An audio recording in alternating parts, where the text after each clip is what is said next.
नमोस्तु गुरुदेव, नमोस्तु गुरुदेव, नमोस्तु गुरुदेव। बोलिए मुनिवर श्री ब्रह्मांड सागर जी महाराज जय की जय, मुनिवर श्री हरि सागर जी महाराज जय की जय।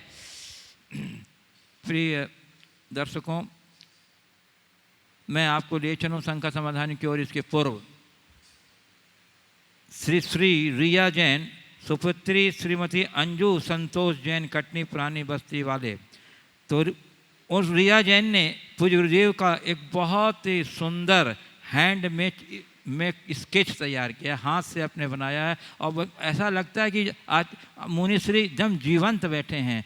आज उस चित्र का उन्हें सौभाग्य प्राप्त हो रहा है विमोचन कराने का पूज्य गुरुदेव के सानिध्य में। मैं उन्हें आमंत्रित कर रहा हूँ गुरुदेव से आशीर्वाद ने, और उस विमोचन के लिए मैं आमंत्रित कर रहा हूँ गुणायतन ट्रस्टी श्री राजेश पूनम जैन पुणे, जो हमारे ऑनलाइन भावना योग के प्रशिक्षक भी हैं। और अभी पिछले दिनों जो 21 दिन का ऑनलाइन भावना योग प्रशिक्षण कार्यक्रम चला था, उसमें इनकी बहुत महत्वपूर्ण भागीदारी रही है। और प्रतिभागी लोग इनके प्रशिक्षण शैली से बड़े प्रभावित रहे हैं। तो मैं आमंत्रित कर रहा हूँ सुश्री रिया जैन को, अपने मम्मी पापा के साथ आएँ चित्र लेकर के।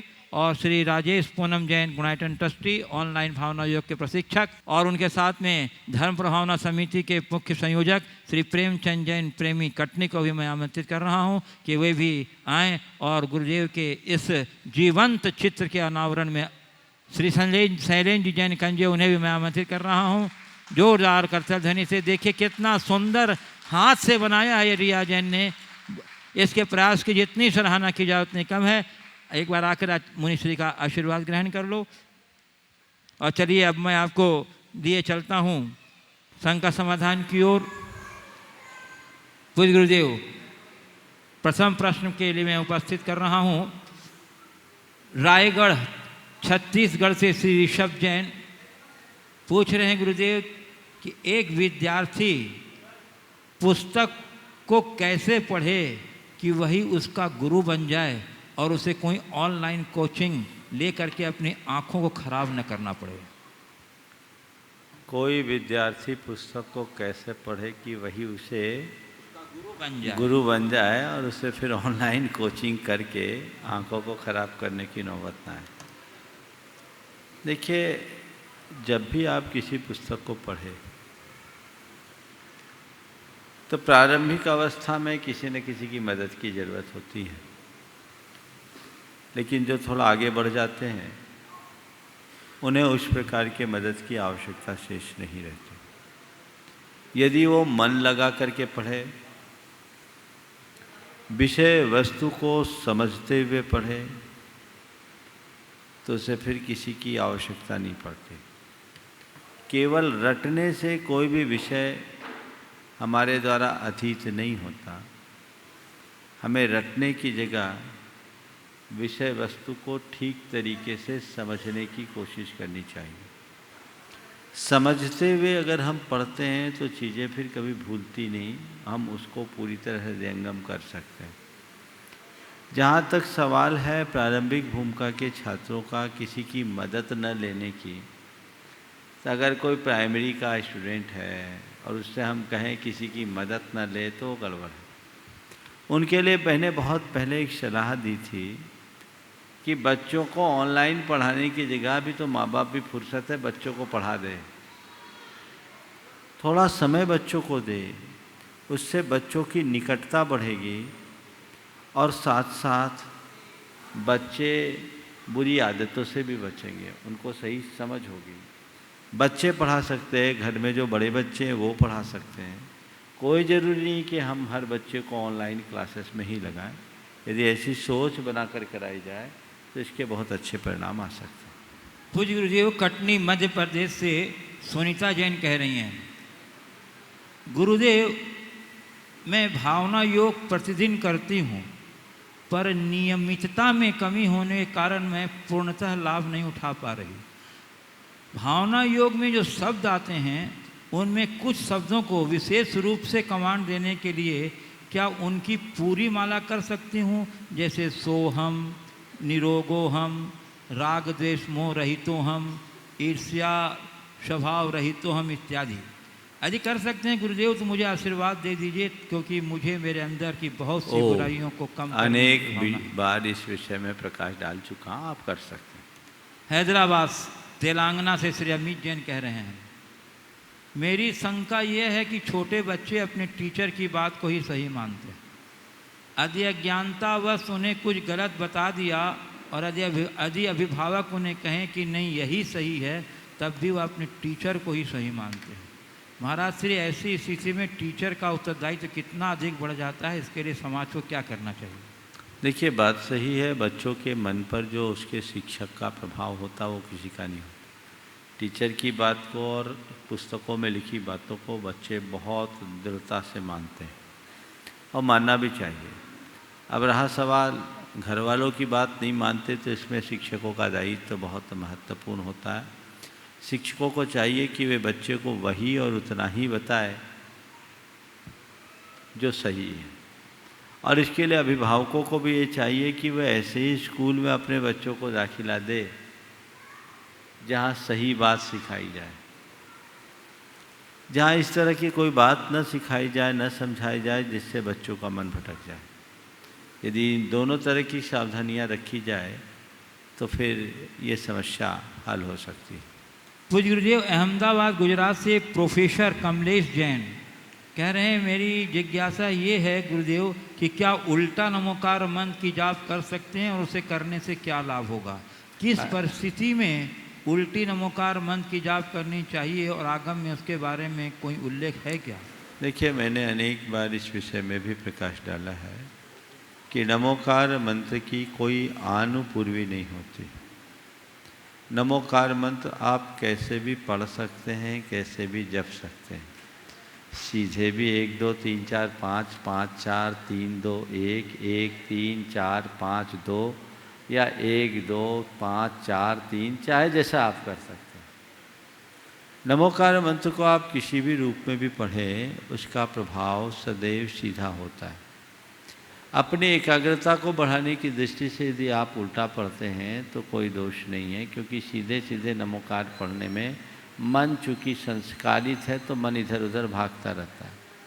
उल्टा पढ़ने से मन एकाग्र हो जाता है। आप पढ़ सकते हैं, पर गुरुओं का मार्गदर्शन लेकर के ही पढ़ें। पूज्य गुरुदेव, राजनांदगांव छत्तीसगढ़ से राजकुमार जैन कह रहे हैं, गुरुदेव यह प्रश्न खुरई से श्रीमती अंजना सिंघई का है। गुरुवर, सांसारिक जीवन में समझौता न कर पाने की स्थिति में मन की ज्वाला भभक उठती है, मन में उथल पुथल होती है। गुरुदेव, मैं नमोस्तु पूर्वक शंका रखते हुए यह जानना चाहती हूँ कि समझौते को मैं अपने जीवन में आभूषण की तरह अंगीकार करते हुए अपना धार्मिक एवं सामाजिक जीवन कैसे सफल बनाऊँ?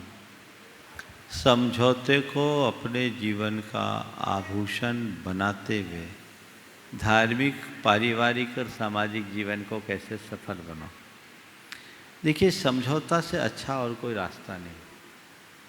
घर परिवार में या जीवन व्यवहार में मनुष्य को कदम कदम पर समझौता रखना पड़ता है, और ये वे ही कर पाते हैं, ऐसा वो ही कर पाते हैं जो थोड़ा लचीला स्वभाव रखते हैं। कुछ लोग बड़े अड़ियल मिजाज के होते हैं, जो कह दिया सो कह दिया, उनकी मनस्थिति वैसी होती है। उस अड़ियल रुख के कारण ऐसे लोग अडामेंट रहते हैं, एडजस्टमेंट नहीं कर पाते। हमें अडामेंट रहने की आदत से बचना चाहिए, एडजस्टमेंट करने की प्रवृत्ति अपनानी चाहिए। अपना स्वभाव पानी की तरह बनाना चाहिए, जो हर बर्तन में ढल जाए, बर्फ की तरह कठोर नहीं, जिसे किसी बर्तन में रखने के लिए कूचना पड़े। अगर मनुष्य अपने ईगो को थोड़ा सा गौन कर दे तो उसका रुख अपने आप लचीला होगा और समझौतावादी होगा, वो सामंजस्य बना करके चलेगा। लेकिन जिसका अहम हमेशा पुष्ट रहता है, वो व्यक्ति कभी समझौता नहीं करता। वो टूट जाने को राजी हो जाता है, झुकने को तैयार नहीं होता। दुखी होने के लिए तैयार है पर झुकने के लिए तैयार नहीं। ये सब बातें बहुत अच्छी नहीं है। हमेशा इस बात को हमें स्मरण में रखना चाहिए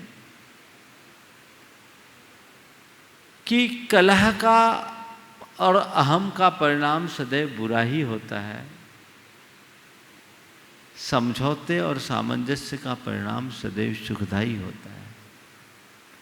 हम लड़ कर के चीज़ों को पा नहीं सकते, पर एक दूसरे का दिल जीत कर सब कुछ पा सकते हैं। सामंजस्य बिठा करके चलना चाहिए। अपनी सोच में थोड़ा बदलाव घटित करे तो ये बातें अपने आप घटित हो सकती हैं। पूज्य गुरुदेव, बीना मध्य प्रदेश से श्री प्रदीप कुमार पांडे कह रहे हैं, मुनि श्री आपको सादर प्रणाम। किसी व्यक्ति की यदि मृत्यु हो जाती है तो यह कहा जाता है कि वह व्यक्ति शांत हो गया। उसके स्थान पर हम यह भी कह सकते हैं उसका देहांत हो गया है। अब भावना योग में जब हम भावना भाते हैं कि मैं शांत हूँ, मैं शांत हूँ, कुछ अजीब सी अनुभूति नहीं होती। दूसरा प्रश्न है, क्या निष्काम कर्म योग करना संभव है? समाधान करने की कृपा करें। कोई मर गया है तो उसको कहा जाता है शांत हो गया, उसके लिए देहांत ही हो गया, ये भी कहा जा सकता है। आपने इसे शांत होने को भावना योग से जोड़ दिया, ये थोड़ा अटपटा सा लग रहा है। मैं शांत हूँ या मुझे शांत रहना है, उसका अर्थ ये नहीं कि मर जाना है। आप उस तरफ क्यों चले गए? अपने चित्त को जागृत रखिए, शब्द के आशय को पकड़िए। मैं शांत हूँ या मुझे शांत रहना है, इसका तात्पर्य केवल इतना है कि मुझे मोह और क्षोभ से रहित रहना है। अपने अंतरंग की आकुलता व्याकुलता को मिटाना है। ये शांत होने का मतलब है। वो आप प्रयास करें। व्यक्ति मर जाए तो उसको शांत हो गया या देहांत हो गया कहने में कर सकते, देहांत ज़्यादा अच्छा है। शांत हो गया, कई बार बोलते ठंडा पड़ गया, इसका मतलब अंत सहित, वहाँ शांत का अर्थ अलग है। उसकी एक्टिविटीज खत्म हो गई, उसकी जीवन लीला समाप्त हो गई, वह उस अर्थ में है। तो शब्दों के अर्थ को संदर्भ के साथ जोड़ना महत्वपूर्ण। ये नहीं क्या बोला जा रहा है, महत्वपूर्ण ये है कि किस संदर्भ में बोला जा रहा है। अगर किसी की मृत्यु हो और वो कहे वो शांत हो गया तब ठीक है, और कोई झगड़ रहे हो और मामला निपट गया कह दिए मामला शांत हो गया, तो भाई शांत हो गया क्या, निपट गया कि झगड़ा मिट गया? क्या लगाओगे? अगर संदर्भ को भुलाकर आप कुछ भी कहोगे तो कभी भी अच्छे परिणाम नहीं आएंगे। आपने पूछा है क्या निष्काम योग गृहस्थ अवस्था में?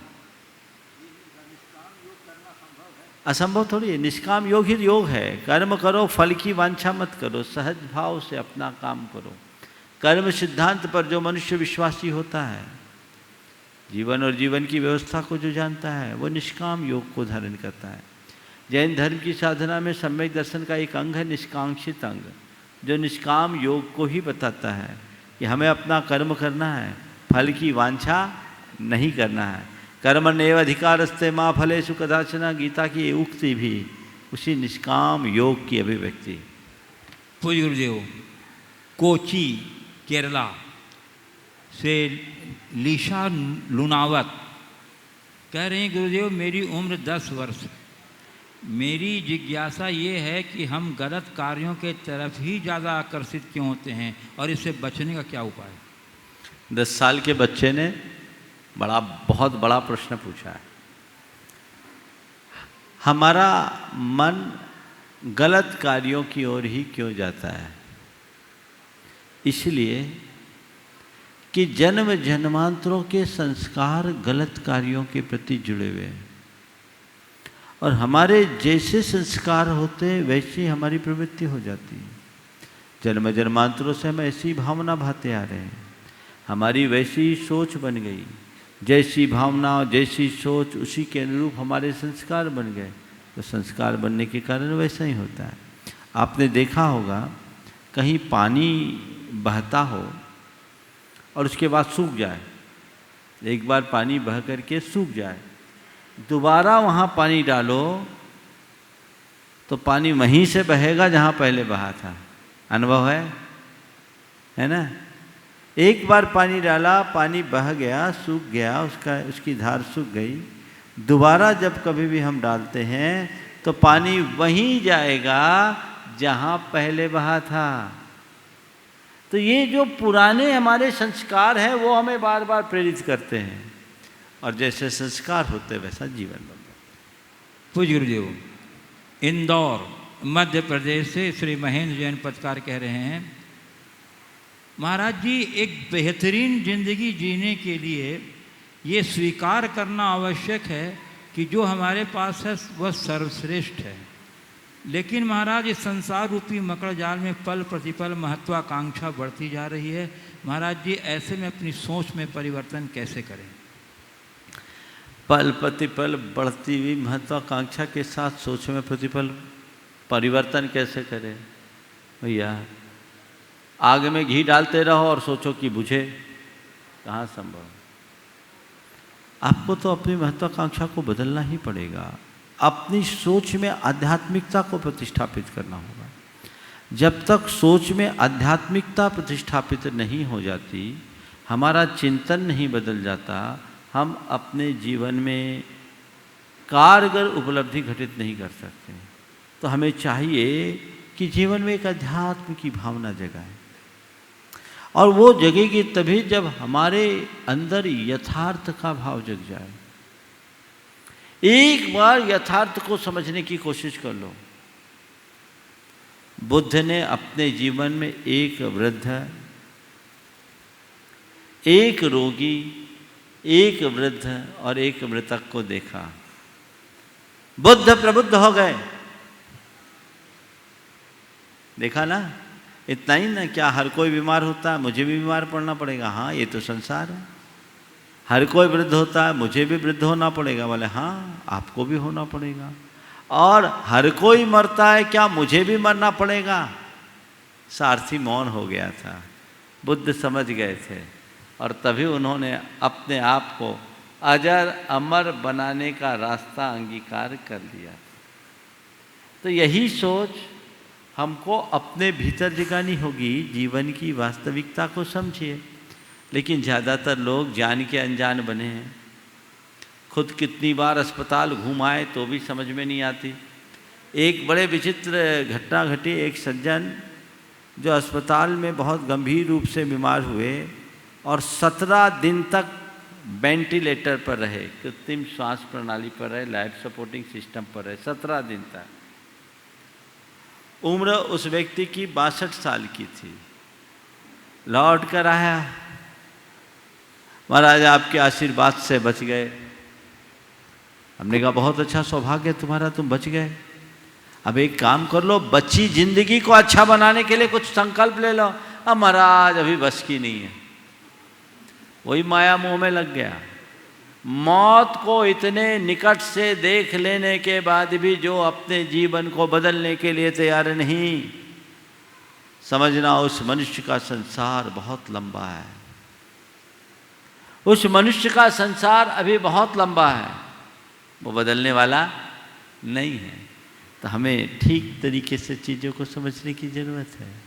जीवन के यथार्थ को समझो। कितनी बार बीमार पड़ते हो, बीमार पड़ने के बाद वैराग्य जगना चाहिए। बुढ़ापा आ जाए तो बाल काले करवा ले आते हो और बत्तीसी लगवा लेते हो। उम्र बढ़ने के बाद भी मन की तृष्णा कम नहीं होती, और कितनों को शमशान पहुंचा दिए। अब तो शमशानियाँ बैरागी भी खत्म हो गया, शमशान में भी पार्टी चलने लगी। तो ये मनुष्य की बढ़ती हुई मोहाशक्ति का दुष्परिणाम है। यहाँ मनुष्य को थम कर विचार करने की आवश्यकता है। पूज्य गुरुदेव, कटनी मध्य प्रदेश से आकाश जैन टैक्स कंसल्टेंट कह रहे हैं, मुनिश्री आपने प्रवचन में एक दिन कहा कि हमें इस संसार में कर्म ने जो रोल दिया है वो अदा करें और विदा हो जाएं। तो गुरुदेव इसमें पुरुषार्थ की भूमिका तो गौण हो जाएगी। तो मुनिश्री, क्या हम कर्म को या परिस्थितियों को बदलने का प्रयास नहीं करें? कर्म ने जो रोल दिया है उसे अदा करे और विदा करे, इसमें पुरुषार्थ की कमी नहीं, यही प्रबल पुरुषार्थ है। अपने रोल को सही तरीके से निभाना खेल नहीं है। रोल को बिगाड़ देना सरल है, रोल को निभाना कठिन। अपने स्वरूप बोध के साथ जीवन में घटित प्रसंगों को क्षमता से जीना, इससे बड़ा पुरुषार्थ और क्या होगा। इसलिए सच्चा पुरुषार्थ है, इसे जानो। अंधेरे में लठ चलाने का नाम पुरुषार्थ नहीं है, अंधेरे को भगाने का नाम पुरुषार्थ है। अब वो लठ चला करके कोई अंधेरा भगाना चाहे, क्या कहेंगे? जिंदगी हो जाएगी, लाठ अंधेरा अंधेरा अंधेरा लठ से नहीं भगेगा। अंधेरा कैसे भगेगा? दिया जलाने से भगेगा। अब वो दिया एक पल में जलेगा और एक पल में अंधेरा छटेगा। अंदर का दिया जला, सद ज्ञान के आलोक में जीवन जियो, और जो भूमिका तुम्हें मिली है, जो अदा तुम्हें मिली है, उसे निभाओ और दुनिया से विदा हो जाओ। पूज्य गुरुदेव, बिनौली बागपत से श्री नितिन जैन कह रहे हैं, महाराज श्री, अनुमान गलत हो सकता है लेकिन अनुभव कभी गलत नहीं होता, क्योंकि अनुमान हमारे मन की कल्पना होती है, जबकि अनुभव हमारे जीवन की सीख। तो महाराज श्री, हम अपने जीवन में कैसे अनुभव प्राप्त करें जो हमारे वो दूसरों के जीवन को बढ़ाए? और दूसरा पार्ट इनके क्वेश्चन क्या है कि अनुमान की सत्यता को कैसे पहचाना जाए? क्या यह कोरी कल्पना ही है या सत्य भी होता है? देखिए, अपने जीवन के अनुभव को कैसे बढ़ाएं। देखिए, अनुभव तो निज अर्जित संपदा है, और अनुभव का लाभ वे ही ले सकते हैं जो अपने जीवन के प्रति गंभीर होते हैं। दुनिया में कई तरह के लोग होते हैं। कुछ लोग ऐसे होते हैं जो फूल सूंघे और फेंक दिए। कुछ लोग ऐसे होते हैं जो फूलों को गूंथ कर माला बनाते हैं और कुछ देर अपने गले में डालते हैं, फिर वो माला नष्ट हो जाती है। पर कुछ विरले लोग ऐसे होते हैं जो उन फूलों का इत्र बनाकर एक शीशी में रख लेते हैं और चाहे जब उसके सुगंध से अपने आप को आनंदित कर लेते हैं। जीवन में घटित प्रसंगों को फूल की तरह सूंघ कर फेंक देने वाले लोग भरे पड़े हैं। वे अपने जीवन में अनुभव की संपत्ति को अर्जित नहीं कर पाते।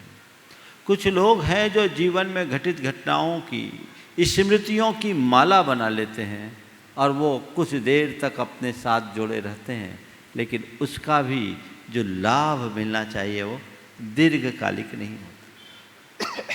लेकिन बिरले लोग वे होते हैं जो जीवन के घटनाओं का रस निचोड़कर उससे अनुभव की सुगंध निकालते हैं।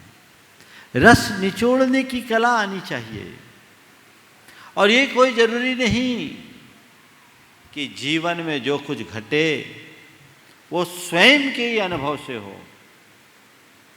बहुत सारी चीजें हैं जो दूसरों से भी अनुभव के रूप में सीखी जाती है। मैं सागर में था, एक पत्रकार ने मुझसे पूछा, महाराज आपने गृहस्थी का अनुभव किया नहीं, और गृहस्थी के बारे में इतना आप बता देते हो जितना हम लोग नहीं जानते, आपको अनुभव कहाँ से आया? तो मैंने कहा, भैया कोई ज़रूरी नहीं कि सब अनुभव पाने के लिए खुद को उस दौर में गुजारो। दूसरे को गुजरता देख करके भी जाना जा सकता है, अनुभव पाए। महाराज ये कैसे हो सकता? मैंने कहा ये बताओ, जहर खाने से क्या होता? आदमी मरता? बोले हाँ मरता है। बोले अनुभव है? बोले है। बोले कभी पी जहर खा के देखा क्या? किसी ने नहीं देखा, लेकिन हमने व्यक्ति को जहर खाते देखा और ये अनुभव कर लिया कि जो जहर खाएगा वो मरेगा। दूसरों के अनुभव से भी निज का अनुभव किया जा सकता है। आपने सवाल दिया है अनुमान का। अनुमान को सत्यता क्या पूछा? अनुमान की सत्यता को कैसे पहचाना जाए कि क्या अनुमान की सत्यता को कैसे पहचाना जाए? यह कोई कल्पना है, ये कहाँ तक? अनुमान कल्पना नहीं है। साधनात् साध्य विज्ञानम अनुमानम। साधन से साध्य का पता लगाना अनुमान है। धुएं को देखकर अग्नि का अनुमान लगाना। धुआं बिना अग्नि के उत्पन्न नहीं होता, तो ये धुआं है यानी अग्नि है, ये अनुमान है जो सत्य से जुड़ा होता है। इसलिए अनुमान की सत्यता पर संदेह करने की जरूरत नहीं है, लेकिन हाँ, कभी कभी लोग भ्रमपूर्ण अनुमान लगा लेते हैं। तो जहाँ भ्रम है वहाँ संशय है। सत्यता के साथ साधन को देखकर हम साध्य का अनुमान लगाएं। पूज्य गुरुदेव, आगरा उत्तर प्रदेश से अनमोल जैन कह रहे हैं, गुरुदेव कभी कभी जब हम अपने किसी बहुत प्यारे बच्चे या वस्तु की तारीफ करते हैं तो उसको नज़र लग जाती है और कई बार उसका नुकसान भी हो जाता है। तो गुरुदेव, हमारी भावना तो उसका भला करने का ही होता है, फिर हमारी भावना का विपरीत असर कैसे हो जाता है? नज़र वाली बात है ना, बहुत लोगों के अनुभव में है। हालांकि विज्ञान की दृष्टि से नज़र की कोई बात नहीं, पर मैं अपने अनुभव से ये बात बताता हूँ, नज़र क्या है। जब हम किसी के प्रति बहुत ज़्यादा सकारात्मक वेव्स छोड़ते हैं और वह उनका शरीर उसे पूरी तरह ऑब्जर्व नहीं कर पाता, ओवरफ्लो हो जाता है, तो ऐसे व्यक्ति के शरीर में कुछ विपरीतता प्रकट होने लगती है और वो नज़र के लक्षण माने जाते हैं। कई तरह के टोटके करते हैं, उसका मतलब उस वेव्स की धार को अलग कर दिया, नज़र उतर गई। जो नहीं मानते वो न माने, लेकिन नज़र और कुछ नहीं, यही हमारे ऊर्जा के प्रवाह का विपरीत प्रभाव है। दुर्भाव से किसी को नज़र नहीं लगा, सद्भाव से ज़्यादा नज़र लगते हैं। और ये हमारे यहाँ बड़ी पुरानी परंपरा है, इसलिए बच्चे के माथे पे काला टीका लगाया जाता है। इसके बहुत सारे अनुभव भी हैं, इसमें किसी भी प्रकार का अंधविश्वास नहीं है। यदि हम इस तरह की युक्तियाँ लगा लेते हैं और किसी के नज़र को ख़त्म करते हैं तो कोई बहुत दोष नहीं। मध्य प्रदेश से शोभा जैन कह रही हैं, गुरुदेव मेरा यह प्रश्न मेरी 5 साल की बेटी का है। गुरुदेव, उसने मेरे से प्रश्न किया था, मैं उसका उत्तर नहीं दे सकी। उसका प्रश्न है कि भगवान कैसे बनते हैं, सबसे पहले भगवान कौन बने, क्या हम भगवान बन सकते हैं?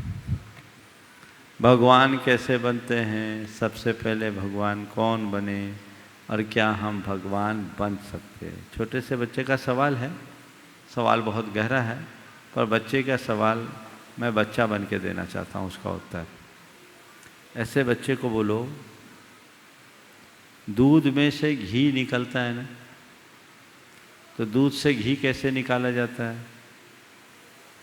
दूध में घी है, और घी कैसे निकलता है? जब दूध को जमाते हैं, दही बनाते हैं, दही बनाने के बाद उसको मथते हैं, मंथन करते हैं, उसका नवनीत निकलता है और नवनीत को तपाते हैं तो घी बनता है। तो जैसे दूध में घी है, वैसे ही हमारे शरीर में हमारे परमात्मा है। जैसे दूध के घी को हम प्रोसेस करके अलग करते हैं, वैसे ही शरीर में रहने वाले परमात्मा को तपस्या के बल पर पृथक किया जाता है। जब हमारे अंदर की बुराइयाँ, हमारे दोष, हमारी दुर्बलताएं दूर हो जाती है, तो यही आत्मा परमात्मा बन जाता है, इंसान ही भगवान बन जाता है। तो भगवान बनने के लिए कुछ नहीं करना है, अपनी बुराइयों को समाप्त करना है, अपने दोषों को समाप्त करना है, अपनी दुर्बलताओं को समाप्त करना है। जब से संसार है तब से भगवान है और भगवान बनने की प्रक्रिया अनादि से चले आ रही। वर्तमान युग में सबसे पहले तीर्थंकर भगवान ऋषभदेव हुए, जिन्होंने हम सबको मोक्ष का मार्ग बताया। पूज्य गुरुदेव, विलेज रावा, जिला रायपुर, छत्तीसगढ़ से श्री विकास सिंह भी कह रहे हैं, गुरुदेव मैंने बहुत से जैन ग्रंथों का अध्ययन करने की कोशिश की है, लेकिन एक प्रश्न को सही तरीके से आज तक नहीं समझ सकी हूँ और नहीं समझ सका हूँ, जानने की जिज्ञासा है। प्रश्न ये है कि हमारे अच्छे या बुरे कर्मों का कर्ता कौन है? क्या सिर्फ आत्मा ही अच्छे या बुरे कर्मों का करता है? लेकिन आत्मा तो पूर्ण रूप से शुद्ध है, बुरे या अच्छा कर्म कैसे कर सकती है? अपने कर्मों का बंधन क्यों करेगी? मुझे कर्ता और कर्म के बीच का संबंध भी समझाएं। बहुत अच्छा सवाल है। कर्ता कर्म के संपूर्ण रहस्य को आपको बताऊं तो समझ लो पूरे समय सार का सार होगा और काफ़ी विस्तार से बताना पड़ेगा, लेकिन मैं अत्यंत संक्षेप में आपको कर्ता कर्म के संबंध का रहस्य बताना चाहूँगा। समय सार में तो कर्ता कर्म अधिकार ही एक है। अगर आप यथार्थ विचार किया जाए करें तो जैन धर्म में जीव को स्वयं का कर्ता बताया है, वो पर का कर्ता नहीं है। आत्मा अपने शुद्ध चैतन्य भावों का ही करता है, लेकिन संसारी दशा में वो विकारी बना हुआ है कर्म संस्कारों के कारण। इस कारण वो कर्मों का कर्ता हो जाता है, पर यथार्थता वह कर्मों का कर्ता नहीं है, वह अपने विकारी परिणामों का ही करता है। और वह विकारी परिणाम कर्म के निमित्त से उत्पन्न उसके भीतर पलने वाले विभाव भाव हैं स्वभावने। आचार्य कुंद दो गाथाओं से इसका रहस्य उद्घाटित करते हैं। जीव परिणाम निमित्तम कम्मत्तम पुग्गला परिणमन्ति, पुग्गल कम्म निमित्तम जीवो वितहा परिणमति, न विकुब्बदि कम्म गुणम जीवो कम्मम तहेव जीव गुणम, अन्नोन निमित्तेन दु परिणामम जान दोन्हम्पि। जीव के विकारी परिणामों के कारण कर्म पुद्गल कर्म के रूप में परिणत होते हैं। जो कर्म के रूप में परिणत होने वाला कौन है? पुद्गल। वो खुद परिणमन किया है। निमित्त क्या बना? जीव का विकारी परिणाम। पुग्गल कम्म निमित्तम, और पौद्गलिक कर्म के निमित्त से जीवो भी तहा परिणम दी, जीव विकारी परिणाम रूप परिणत हो जाता है, रागी देशी मोही हो जाता है। लेकिन न विकुब्बदि कम्म गुणम जीवो, जीव कर्म नहीं करता, और कम्मम तहेव जीव गुणम, कर्म जीव के गुण नहीं करता। लेकिन अन्नोन निमित्तेन दु, एक दूसरे के निमित्त से यह सरकार चलती है। अन्नोन निमित्तेन दु परिणामम जान दोन्नम्पि, ये निमित्त नैमित्तिक संबंध है। यथार्थतः जीव अपने शुद्ध चैतन्य भावों का करता है, कर्म कर्म का करता है, लेकिन अनादि कर्म संस्कार से संबद्ध रहने के कारण जीव विकारी बना हुआ है, और विकारी परिणाम नए कर्म के बंध के निमित्त बन जाते हैं। कुछ विशिष्ट जिज्ञासु उपस्थित हैं, आपकी अनुमति से मैं आमंत्रित कर रहा हूँ। और प्रथम प्रश्न के लिए मैं आमंत्रित कर रहा हूँ श्री प्रेमचंद जैन प्रेमी कटनी, और उनके साथ श्रीमती अल्पना मीनी जैन कटनी। मुनिद्वय के चरणों में नमोस्तु। गुरुदेव, आज पूज्य आचार्य श्री का सत्संग चातुर्मास स्थापन इंदौर महानगर में संपन्न हुआ, और यह पहला अवसर है गुरुदेव कि आचार्य श्री आज स्थापन चातुर्मास स्थापन में समारोह स्थल पर नहीं थे। पूज्य मुनि श्री नीलोप सागर जी ने आज प्रवचन के माध्यम से बताया कि ऐसी विषम परिस्थिति में भी आचार्य श्री प्रसन्न मुद्रा में थे और सारी जनता व्यथित थी। पूज्य मुनि श्री आचार्य श्री जी का वह कौन सा गुण है कि जिसके आधार पर वे स्वयं प्रसन्न रहते हैं और सारे पूरे संघ को और सारी जनता को प्रसन्न रखते हैं। देखिए, आपने बहुत ही गंभीर विषय पर ध्यान आकृष्ट किया है। ये हम सबका बड़ा दुर्भाग्य है और ये बड़ी चिंताजनक स्थिति है कि गुरुदेव का स्वास्थ्य इन दिनों अनुकूल नहीं है। उन्हें कमजोरी का अनुभव हो रहा है। यद्यपि सब कुछ नियंत्रण में है, लेकिन लगभग पिछले 10-12 दिन से उनके स्वास्थ्य में शिथिलता है। यद्यपि वे एक महान साधक है, शिथिल शारीरिक स्थिति में भी वे स्वयं के प्रति जागरूक है। लेकिन आज के दिन ये उनके 52 वर्षों के इतिहास में पहला मौका आया है जब चातुर्मास कलश स्थापना के कार्यक्रम पर में वे मंचासीन नहीं हो सके। निश्चित उनका स्वास्थ्य अनुकूल नहीं है, इसीलिए वे वहाँ नहीं गए। अगर स्वास्थ्य अनुकूल होता तो आज सबको उनका आशीर्वाद मिलता। मैं आप सबसे ये कहूँगा कि वे तो विलक्षण है, अभी भी अपनी क्षमता और प्रसन्नता में हैं, पर गुरुदेव के स्वास्थ्य की हम सबको बहुत बड़ी ज़रूरत है, क्योंकि वे इस युग की महानतम विभूति हैं। उनका दीर्घकालिक सानिध्य हम सबको मिलते रहना चाहिए। जिन शासन को उनकी शरण मिलती रहनी चाहिए। इसलिए मैं आप सबसे कहूँगा, सभी लोग भावना भाई और जाप करें, गुरुदेव शीघ्र स्वस्थ हो, स्वास्थ्य लाभ को प्राप्त करे। सभी लोगों को मैं एक जाप देता हूँ, कम से कम 1 माला, 2 माला, 5 माला, 11 माला, आप जितनी फेर सको। जब तक गुरुदेव के पूर्ण स्वास्थ्य लाभ का समाचार हम सबको न मिले, तब तक के लिए माला फेरिए। ओम ह्रीम अर्हम श्री पार्श्वनाथ जिनेन्द्राय नमो नमः। क्या बोला? मैं दोहरा रहा हूँ।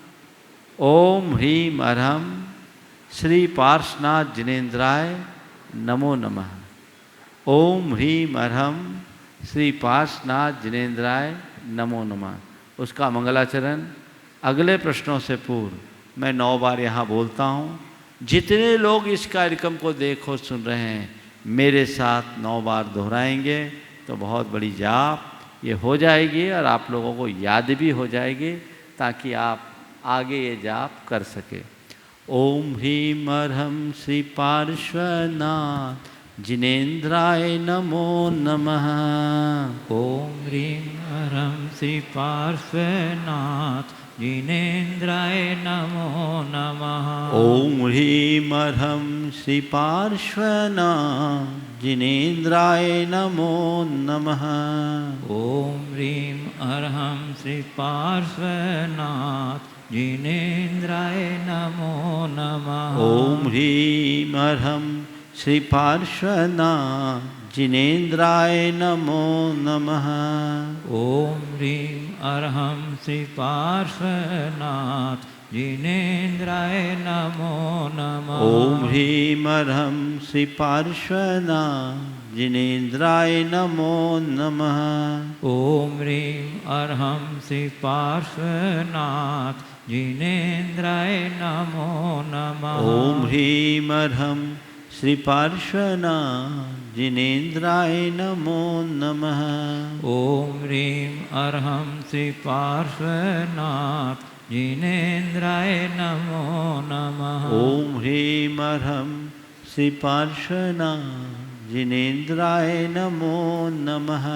ओम ह्रीं अर्हं श्री पार्श्वनाथ जिनेन्द्राय नमो नमः। ओम ह्रीं अर्हं श्री पार्श्वनाथ जिनेन्द्राय नमो नमः।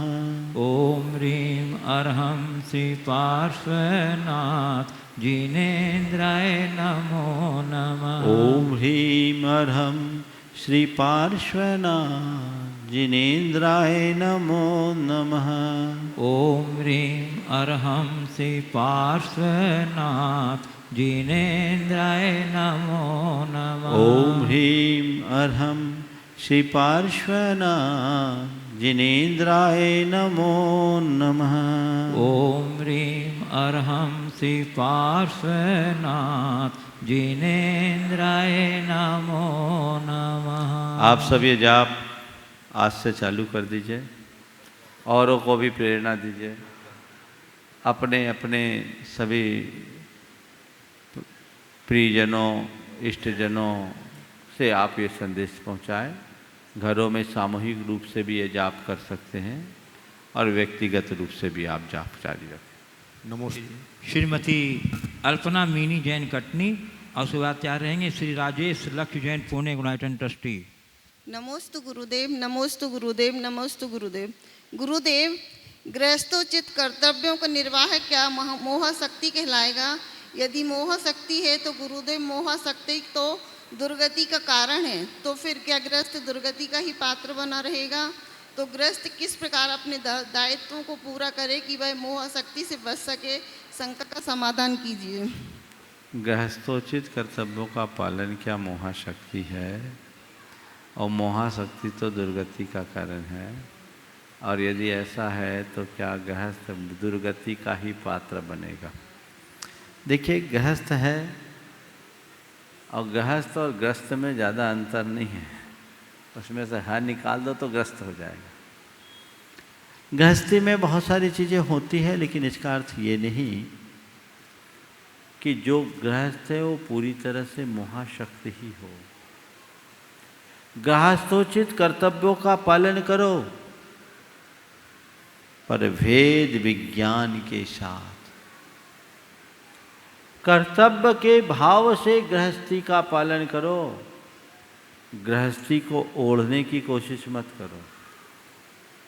मैं गृहस्थ में हूं तो जल से भिन्न कमल की तरह भी रह सकता हूं। अपने स्वरूप बोध के साथ जीवन जियो। यदि वैसी दृष्टि होगी तो कितना भी हम गृहस्थी में रहें, हमारे अंदर गृहस्थी नहीं होगी। ऐसा कहा गया है, रेशम दृष्टि जीवड़ा करे कुटुंब प्रतिपाल, अंदर से नारा रहे धाय खिलावे बाल। एक सम्यक दृष्टि गृहस्थ कुटुंब का पालन करता है, लेकिन अंदर से जानता है मैं कौन हूं, मेरा क्या है। जैसे धाय किसी बच्चे को खिलाती है तो उस पर अपना पूरा मातृत्व उड़ेल देती है। एक पल को तो उस बच्चे को ये भ्रम हो जाता है कि यही मेरी असली माँ है, लेकिन धाय जानती है कि मेरा असली बेटा कौन है। सब कुछ करो पर स्वयं को याद रखो, अपने स्वरूप का बोध रखो, तो कहीं तक आएंगे। श्री राजेश लक्ष्य जैन पुणे यूनाइटेड ट्रस्टी और ऑनलाइन भावना योग के मुख्य प्रशिक्षक। उसके बाद तैयार रहेंगे श्रीमती लक्ष्य के बाद। नमोस्तु गुरुदेव। गुरुदेव, ज्ञान की कोई सीमा नहीं है, सीखने को भी बहुत कुछ है, परंतु समय सीमित है। तो गुरुदेव, किस प्रकार हम हंस की भांति अपने अंदर कला विकसित करें जो कि पानी और दूध में से दूध को ही ग्रहण करता है, ताकि हम अपने जीवन में सारभूत बातें और ज्ञान को ही ग्रहण कर पाएं। कबीर का एक दोहा है, साधु ऐसा चाहिए जैसे सूप सुहाए, सार सार को गही रहे थोता दे उड़ाए। सूप का स्वभाव जाने, जो सार है उसको ग्रहण करता है, जो थोता उसे उड़ा देता है। और इससे विपरीत चलनी है, जो सार को नीचे गिरा देती है और थोते को अपने पास रखती है। अपने स्वभाव में बदलाव लाइए। बिल्कुल ज्ञान की कोई सीमा नहीं और समय बहुत सीमित है। हमें वही सीखना चाहिए जो प्रयोजनीय और उसके अनुरूप प्राथमिकता हमारी सुनिश्चित होनी चाहिए। सार और असार को पहचानने का विवेक अगर हमारे मन में प्रकट हो जाए तो हमारे सामने फिर कोई समस्याएं शेष न रहे। लक्ष्य जैन पुणे और नमस्ते स्वाचार्य रहेंगी श्रीमती निकिता शुभम जैन। इन लोगों ने बहुत मेहनत की। मैं राजेश के माध्यम से पूरी टीम को, जिन्होंने 21 दिन तक लगातार भावना योग का ये प्रशिक्षण का कार्यक्रम संचालित किया और आगे के लिए भी जो लगे हुए हैं, आशीर्वाद देता हूँ कि ऐसे ही लगे रहें।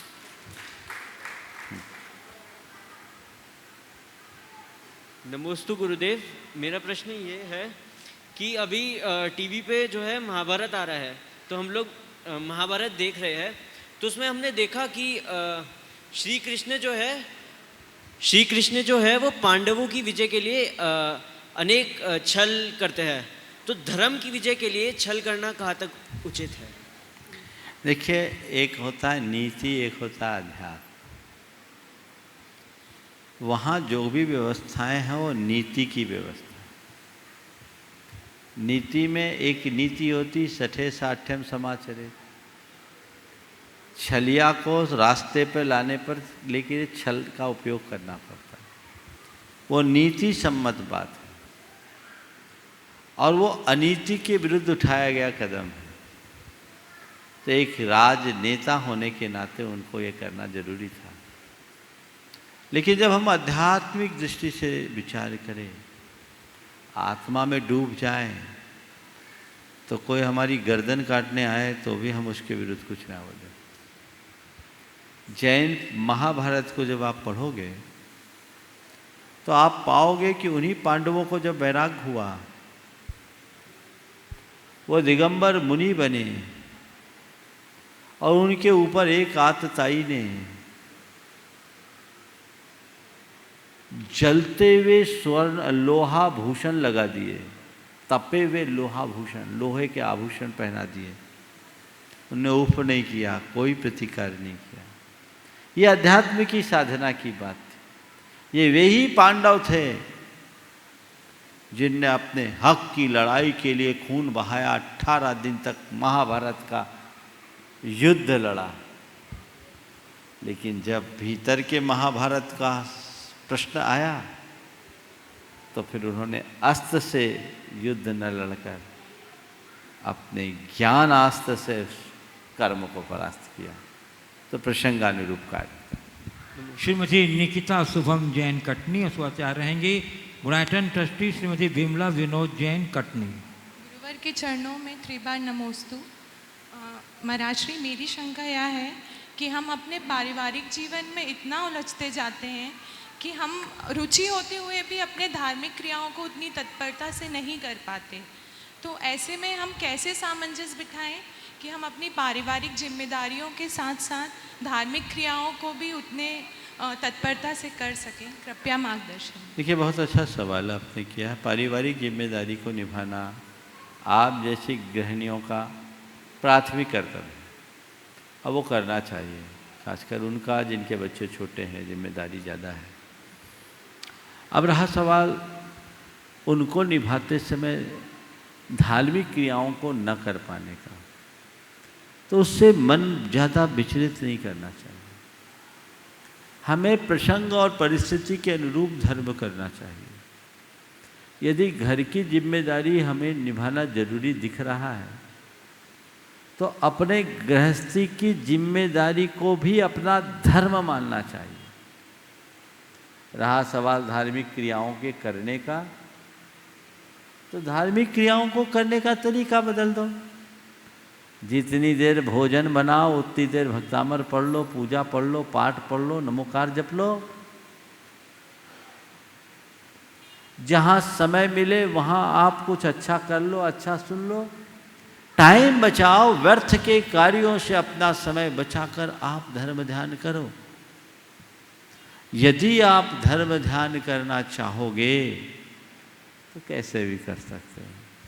चौके में भी धर्म ध्यान हो सकता है, झाड़ू पोछा करते हुए भी धर्म ध्यान हो सकता है। हालांकि आजकल की गृहिणियों को झाड़ू पोछा की तो आदत छूट ही गई है, सब ने करने वाले लोग हायर कर लिए। लेकिन आप अगर चाहें तो आप अपने घर गृहस्थी की क्रियाओं को करते हुए भी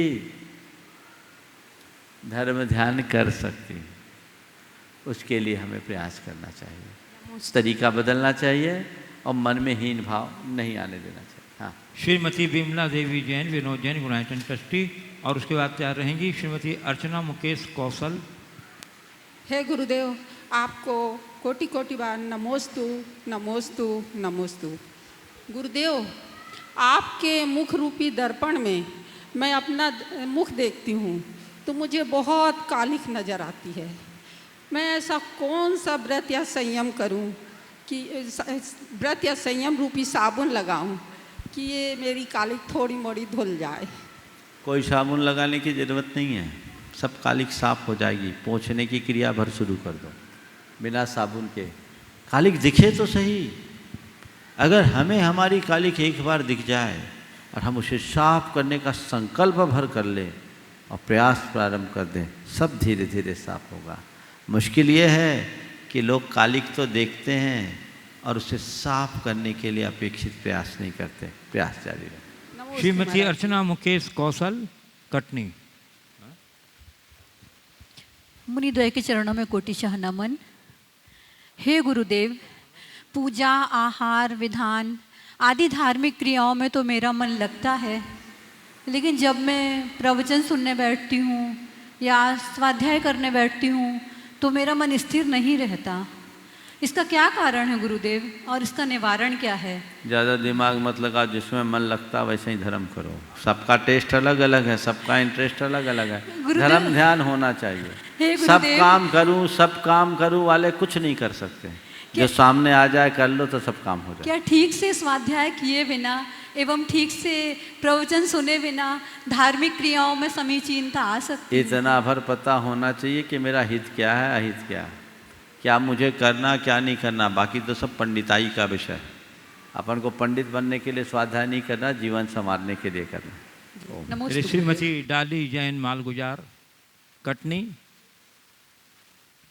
आ रहे हैं, जल्दी आ जाइए। और उसके बाद तैयार रहेंगे। जिस समय रहा तो श्री सुभाष जी जैन, कटनी, निदेशक धर्म प्रभावना समिति। नमोस्तु महाराज जी, नमोस्तु। ये मंच आपका इतना विशाल है और यहाँ से अच्छा मैसेज सबको पहुँचना चाहिए। इसी को मैं ध्यान में रखते हुए आपसे ये प्रश्न नहीं कर रही हूँ, बोलना चाह रही हूँ कुछ अपनी तरह से। आजकल सामूहिक भोजन आदि में व्यवस्था की सुविधा की दृष्टि से डिस्पोजल सामग्रियों का उपयोग तेज़ी से होने लगा है। सार्वजनिक स्थल पर डिस्पोजल सामग्रियों का उपयोग करके उसे जहाँ तहाँ फेंक दिया जाता है और नष्ट भी नहीं करते, जो पर्यावरण के लिए बहुत ही हानिकारक है। धार्मिक आयोजन में भी यह प्रतिदिन का अंग हो गया है। यह कहाँ तक उचित है? क्या प्रचलित डिस्पोजल सामग्री के स्थान पर पारंपरिक डिस्पोजल सामग्रियों का उपयोग नहीं कर सकते क्या? बहुत अच्छी बात आपने की है और हमने इस विषय में अनेक बार प्रकाश डाला है और ये तो होना ही नहीं चाहिए। हम तो कहते हैं धार्मिक क्या हर आयोजन में नहीं होना चाहिए। डिस्पोजल को डिस्पोज करो, उसे हटाओ। प्लास्टिक इस पूरी की पूरी धरती के लिए एक बहुत बड़ी समस्या का रूप लेने जा रही है। हमें इनका त्याग करना चाहिए, इनसे बचना चाहिए और इनका प्रयोग नहीं करना चाहिए। और अभी के संदर्भ में मैं आप सबसे कहता हूँ, धार्मिक कार्यक्रमों में भी जो जाओ अपना डब्बा लेके जाना। कहीं जाके खाना नहीं, बहुत खतरनाक है जब तक वो पूरी तरह सुरक्षित न हो। यहाँ मेरे पास भी जो आने वाले ना, सुबह के शाम को जाओ, ऐसे बिना सूचना के कोई को आना नहीं। अभी आने जाने के लिए सबकी मनाही है। अभी जिस देश की स्थितियां जिस तरह की बन रही है और जिस तरह से संक्रमण दिनों दिन बढ़ता जा रहा है, इनको ध्यान में रखते हुए सभी लोगों से मेरा ये कहना है, घर पर रहें, सुरक्षित रहें। कहीं आना जाना हो तो अपनी सुरक्षा को पूर्णतः सुनिश्चित करके ही आने जाने का कार्यक्रम करें। न केवल यहाँ के लिए अपितु दुनिया में कहीं भी जाएं वहाँ के लिए। समय आप सबका हो गया, यहीं पर विराम। बोलिए परम पूज्य आचार्य गुरुवर श्री विद्यासागर जी महाराज की।